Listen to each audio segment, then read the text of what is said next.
Welcome back. વાત કરીએ આગળ મહત્વપૂર્ણ સમાચારની તો આણંદના બોરસદના સિસવા ગામે ચોમામાં મોટું નુકસાન થયું હતું।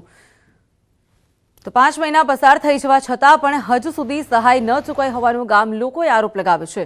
તો સાથે જ નુકસાન અંગે તાત્કાલિક સહાય ન થતા ચૂકવણી થાય તેવી પણ માંગણી કરી છે। અત્રે ઉલ્લેખનીય છે કે સિસવા ગામે પાણીના કાંસની સફાઈ ન થતા જળબંબાકારની સ્થિતિ સર્જાઈ હતી। તો ગામમાં આવેલી 15 જેટલી દુકાનો પાણીમાં ગરકાવ થઈ હતી। પરિણામે વેપારીઓનું મોટું નુકસાન થયું હતું। આ ઉપરાંત ખેડૂતોના પાક પર પાણી ફરી વળતા ખેડૂતોને પણ મોટું નુકસાન થયું હતું। આ અંગે ગામના ડેપ્યુટી સરપંચ અવારનવાર રજૂઆત પણ કરી છે। જો કે રજૂઆત બાદ પણ કોઈ સહાય ચૂકવાઈ ન હોવાનો સરપંચનો દાવો છે। બીજી તરફ બોરસદ પ્રાંત અધિકારીઓએ દાવો કર્યો કે સિસવા ગામમાં લોકોને નુકસાની અંગેના સહાયની ચૂકવણી થઈ ગઈ છે। આ ઉપરાંત ખેડૂતો એ સમયે વાવણી કરી ન હોવાથી તેમને સહાય મળવાપાત્ર ન હોવાનું પણ તેમણે જણાવ્યું હતું।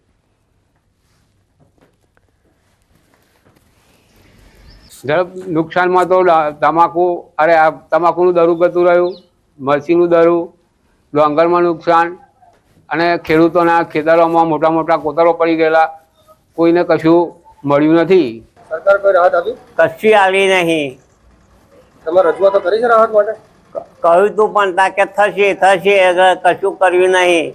કુલ 117 પરિવાર લોકોને કેશ ડોલ્સના ભાગરૂપે સરકારશ્રી દ્વારા 2,93,520 રૂપિયાની સહાય આપવામાં આવી હતી। આ ઉપરાંત નુકસાન પામેલા મકાનો માટે પણ સરકારશ્રી તરફથી 1,42,900 રૂપિયાની સહાય કરવામાં આવી હતી। ખેતીવાડી વિભાગના જણાવ્યા અનુસાર ત્યાં વાવણી તે સમયે નહોતી થઈ, એટલે એમને કોઈ વળતર ચૂકવવાનો કોઈ પ્રશ્ન રહેતો નથી।